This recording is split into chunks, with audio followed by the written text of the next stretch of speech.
All right. Hello. How are you? Good. How are you doing? Good. Welcome back. Thanks. So, wanted to have you on because we saw that you're doing a huge client event. Yes. Yeah. And just wanted to talk more about. Obviously, you're killing it on social media. Thank you. Have been, and you're officially done with your first year. Yes, I've done with my first full year as a full-time realtor. Awesome. So yeah, I'm a year and a few months. All right. So you're doing your first client event. So it's not so I guess it's a client event, but it's really open to the public too. Okay.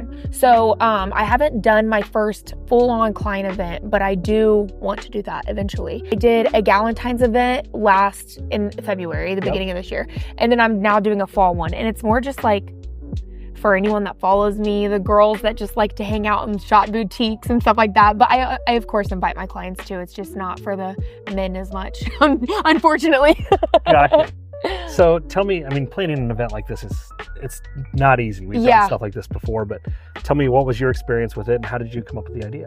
Kind of just piggybacking off of my whole greater Dayton local expert and realtor is kind of what I always say after my name. So since I'm always talking about businesses, I wanted to kind of promote the small businesses, and that's where I was like, maybe I should have boutiques, and estheticians and nail people and all of the fun girl things. And also I used to own a boutique. Yep. So I kind of had that niche already where I kind of had already the boutique followers. So I was like, that would be perfect. And I love events like that. So selfishly, I would just love to be a part of it. So that's kind of where the idea came about. I did my Galentine's one, and I did it with the Lady Bunch, and they helped me set all of that up. They do events that are women-owned, entrepreneur type of events. And yeah, that was awesome. And then I was like, okay, I wasn't super honed in on the women-owned. I just wanted small businesses that are located in Dayton. So that's kind of how I piggybacked off of it for the fall event. So yeah. Gotcha. Now, fall event, how many people are you expecting for something? So right now we have about 45 people that have RSVP'd, and I haven't done the official video, going through every, vendor that'll be there. So last event when I did that video, that's where just everyone started adding or getting tickets. So 45 already, I'm super pumped about. Granted, they are free tickets, so people may not be coming, just grabbing their ticket. But yeah, the 45 so far, I'm a little overwhelmed. Oh gosh, I didn't know it was going to be like this, but that's okay. We'll figure it out. So I just did my first ever golf outing. Okay. It was a charity golf outing, and I was like, oh yeah, I'll be able to get 100 people there, no problem. And we were scrambling at the end because I was I put it out there with the save the date, and then I sent invitations, and I started asking people. We immediately had 25 people sign up, and then it was just crickets. Okay. And I was like, oh, what's going on? Yeah. And then it was just all of a sudden, 2 weeks, 3 weeks beforehand, it blew up. Yeah. And it was everybody waits to the last minute to see, hey, what else do we have going on? Is this top of the priority? Exactly. Yeah. So for you to have 45 already is incredible. I'm excited. We'll see. So yeah. How long ago did you start planning this? It was at the second to the last week of August. I was already thinking man, fall's the fun time to go shopping, do all that. So I was talking to a friend, and I was like, I really think I'm going to do another one. And she's like, yeah, you should. And then when she said I should, I was like, okay. I just did. I'm very impulsive, but I think that sometimes it's a good thing because I'm so impulsive on things. It's easy to put something like that on the back burner if you're not thinking about it right in the present. Yeah. So impulsively, I was like, all right. I picked a date, booked the place, and then I was like, all right, what vendor wants to be a part of it? So you brand yourself as the Dayton expert. Yes. But you do more videos than anyone I know. Okay. On local mom and pop shops or local places. How do you figure out which places you're going to focus on? And I think the biggest hesitation for agents or anyone doing video in the community is you don't know what to say. Yeah. So how do you overcome that, and how do you choose which places you're going to go to? I don't really know. Okay, so choosing the places I'm going to go to, I usually try to do places that I genuinely have been to and I like. There's a couple breweries where I had to reach out to a few people hey, which brewery would you prefer over this one? Because I don't really go to breweries that often, but I felt like that was a good video. But I do genuinely try to find places that I like to go to. And then I just kind of look in the area. That's how I find, I guess, the places that I pick. I do like to do the mom and pop shops over the conglomerate places. And then as far as what to say, just what you like. Just authentic. Yeah, just be this is my favorite place because, You know, me and my fiance come here all the time. It's a great place to just pop into. They're very personable. Yeah, I don't know. I'm very authentic. I don't know. Like, I just like say what I'm I thinking. think that's why people watch it too. Yeah. It's not a like, hey, you're going to a place that you don't enjoy or wouldn't normally go to. Yeah. And then you're just giving your honest review of like, hey, I love this, this, and this about it. Yeah. Yeah.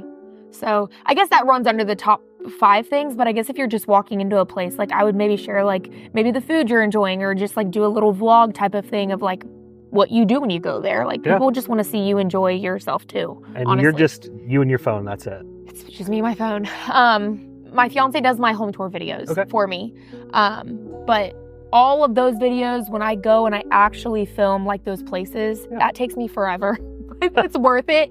Those videos are better than the screen recorded thing that I've done before. So yeah, it's just me and my phone. Yeah.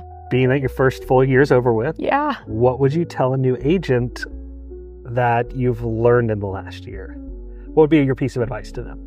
Be in front of people all the time. If you like go to those birthday parties, go to those dinners, go to and you don't have to talk about real estate. It's literally just being in front of people. And that's exactly what this networking event is about. Like, I'm just getting people together. I'm inviting my followers. I'm inviting my friends, family, clients, small businesses are even reaching out like, hey, can I be a part of your next event? And I'm doing that just to be in front of people. Like, that's all it is. Like, do I think I'm going to get a direct correlation client from this event? Absolutely not.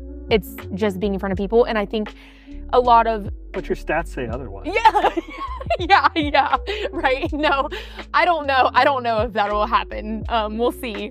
But yeah, I just think a lot of new agents, they forget the part that you have to just be in front of people, period. It's real estate's a numbers game. Yeah, you just have to be friends with people. It's literally just having a conversation, and it's not necessarily talking about real estate and like, here's what's going on in the market, or, you know, hey, do you know of anyone buying or selling? It's, hey, how's your day going? Exactly. What have you been up to? Yeah. And that's the thing is like people, and I think I talked about this on my the last time I was here. It's like, I rarely bring up real estate when I talk to people. They bring it up to me.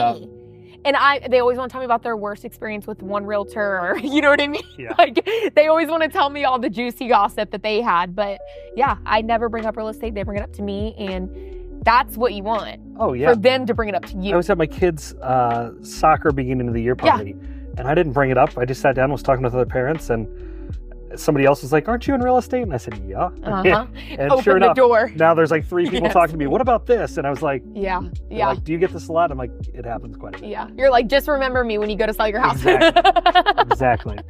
So, anything else that you want to add to an agent maybe that's starting out, wants to get into video, or wants to learn from those that obviously are experienced doing it? Yeah. I say film yourself, and this is what I tell every single person. Like, film yourself getting ready in the morning, telling about maybe a situation you had with a client that was either exciting or, oh my gosh, this is nerve-wracking, but we figured it out. All of that. And it doesn't have to go anywhere. It just stays in your camera roll and let it sit there. Seriously, because the more you do it, the more comfortable you'll get. And it's just like exercising something. Like, you just constantly have to do it, and you'll get more and more comfortable in front of the camera.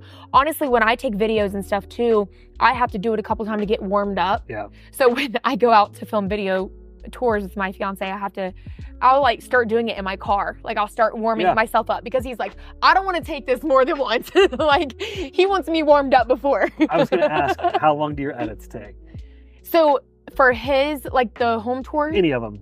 Home tour videos, he's very particular. He has spent like, I've seen 4 to 6 hours on edits. Oh, wow. Because he looks up like the cool things to do. So yeah, he does all that. Now, as far as for mine, it probably takes me about an hour just to edit. Okay. Adding the text, making sure I've got the dates right and the times right and the exact name of the place that I'm talking about, right. You know, because some of us call it B-dubs and others call it Buffalo Wild Wings, you know, stuff like that. So yeah, but. Yeah, what I've learned is I cannot use a teleprompter. Me either, no. I am terrible at it. And we offered agents the ability to come in and record videos about the NAR settlement and stuff like that. Yeah. And they wrote their scripts out. And so I threw the teleprompter up there and they crushed it. Oh, that good for them. And they otherwise don't do video. And I'm like, yeah. We have this here for you anytime. Start doing it. Do these. So that's funny though, because I tried doing a video about the NAR, and when I had all these points I wanted to hit, could not do it. Could not do it to save my life. So props to them for doing that. Yeah, I was amazed at how good they were and how good they were at reading. Yeah. Well, I'm not good at reading, so maybe that's it. Yeah, that's my problem. No, but yeah, Abby's seen me out here, and the one, I don't remember what it was. I'm looking at Abby if you can't tell, but I think it took me 29 takes. Yeah, I believe it. And I was just yeah. like, what? At one point I was like, this phone is going to be broken. It's so hard to read and do that. Like, it's just not authentic, and I'm just more of just like let's talk about it. Yeah. So, well, Morgan, thank you so much yes, for joining of me course. again. Thanks for having me again. We'll see you on the next one. All right, awesome.